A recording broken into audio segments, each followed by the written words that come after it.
Miss হবে না আপনার পছন্দের টিভি শো। দেখুন জি5 অ্যাপে একদম ফ্রি। জানি আমি এতবার তোমাকে সরি বলছি, হাজারবার সরি বলছি যে এই সরি শব্দটা তোমার কাছে ভীষণ একঘেয়ে, ভীষণ ক্লিশে হয়ে যাচ্ছে।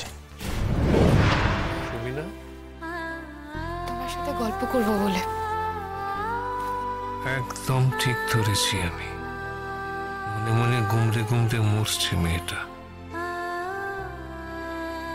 মুখে বলতে পারছে না কিছু। স্বার্থ কি সব চোখেও দেখে না? এসে থেকে তো ঘর অন্ধকার করে বসে রয়েছিস, কিছু খাসনি তো বোধহয়। পিসিমণি ডিম পরোটা বানালো, সেটাও তো খেলি না। ওই যে বললাম না, মাথাটা ধরেছে, একটু কমুক তারপর খাবো। বাপের কাছে মিথ্যে কথা বলে কোনো লাভ আছে? তুই নিজেকে লুকোতে পারবি? তোর মাথা কেন ধরেছে সেটা আমি জানি না ভাবছিস? আমি আমি তোমার কাছে আর কি লুকাবো? আর লুকাবার মতো কি বা আছে আমার? আছে আছে, নিজের মনের কথা, মনের দুঃখ, এই সমস্ত লুকিয়ে খুব বাহাদুরি করছিস ভাবছিস? ওরে বাবা, এত কিছু! আমার যে এত ফিলিংস আছে সেটাই আমি ভুলে গেছিলাম। তুমি যতই অস্বীকার করো না কেন, তোমার মনের ভেতরে কি চলছে সেটা আমি বুঝতে পারছি স্পষ্ট। লুকোনো খুব শক্ত। আর ভাবছিসও তো অনেক কিছু, সেসবও আমি জানি, কিন্তু বলবো না। তুই বলবি, আমি শুনবো। আমার কিছু বলার নেই। বেশ, তাহলে আর আমি কি করব? চলি। তুই যখন বাপের কাছে মনের আগল খুলবি না, তো বাপ আর কি করবে বল? তোমরা সবাই কেবল আমার কাছ থেকে পালাই পালাই কেন করো বলো তো?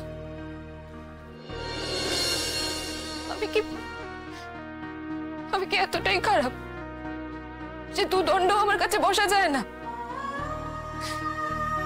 তাহলে আমাকে এ বাড়িতে এনেছিলে কেন? চলে যাবে বলে?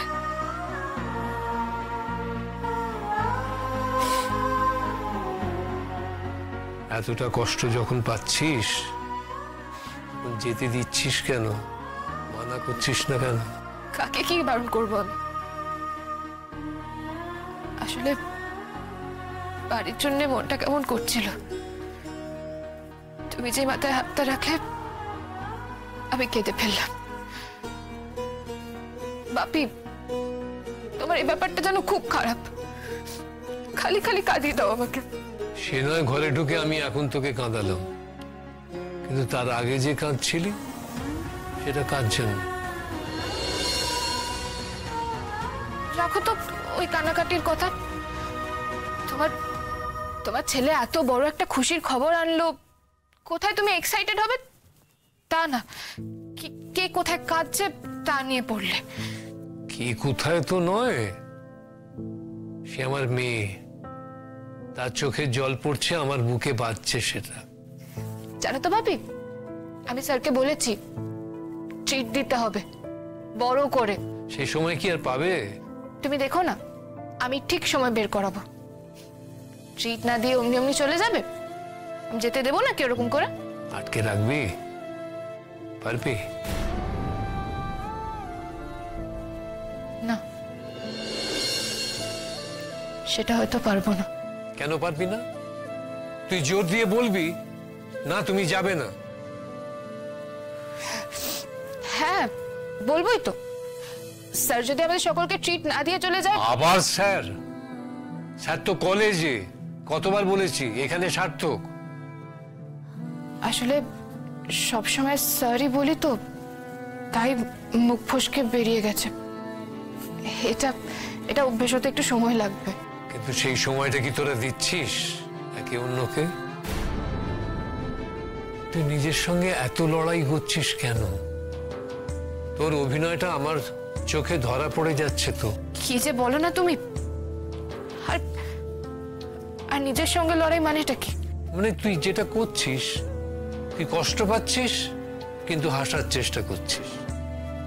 কিন্তু কি জানিস তো, ওই চোখ দুটো না মানুষের মনের কথা বলে দেয়। তোর চোখ দুটো তো মনের কথাটা বলে দিচ্ছে।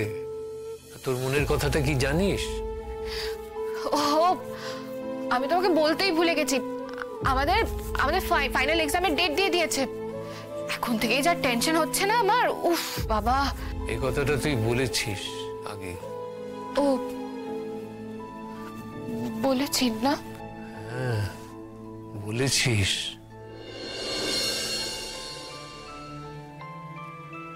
মনের ভেতরটা কেমন করছে, তাই তো?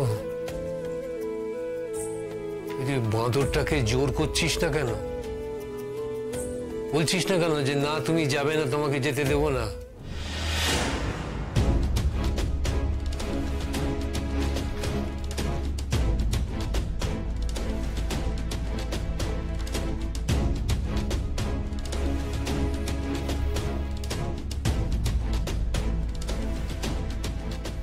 বাহ, ওয়ান্ডারফুল। ঘুমিয়ে পড়েছে সবাই, কেউ অপেক্ষা করে নেই আমার জন্য। কেনই বা করবে? আমি আর কে? কেউ না, কেউ না।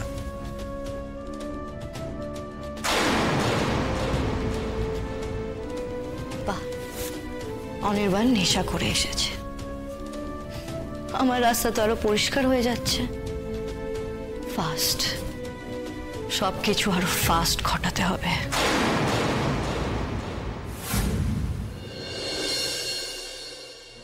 কোয়েল কেন ওইভাবে বলল? যে ও শোনেইনি আমি নমিতাদির কথা বলেছি। ওর কথার মধ্যে দিয়ে ও যেন বলার চেষ্টা করলো আমি ওকে নমিতাদির কথা বলিনি। কেন? অনির্বাণ ফিরে এসেছে, ঘরেই আসছে মনে হয়। ঈশ্বর, আবার কোনো নোংরা নাটক যেন না হয়। ও যেন বুঝতে না পারে যে আমি জেগে আছি।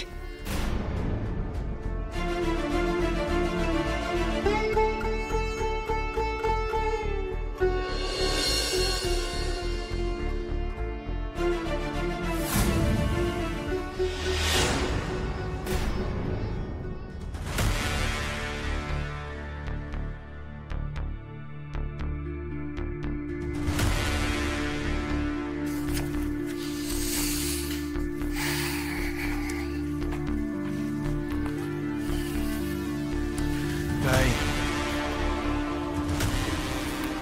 রাই, রাই, আমি জানি তুমি জেগে আছো। Rai, I am sorry. Rai, I am sorry. Rai, I am sorry. আমি জানি, আমি এতবার তোমাকে সরি বলছি, 1000বার সরি বলছি যে এই সরি শব্দটা তোমার কাছে ভীষণ একঘেয়ে, ভীষণ ক্লিশে হয়ে যাচ্ছে। জি5 ডাউনলোড করুন আর সব এপিসোড দেখুন একদম ফ্রি।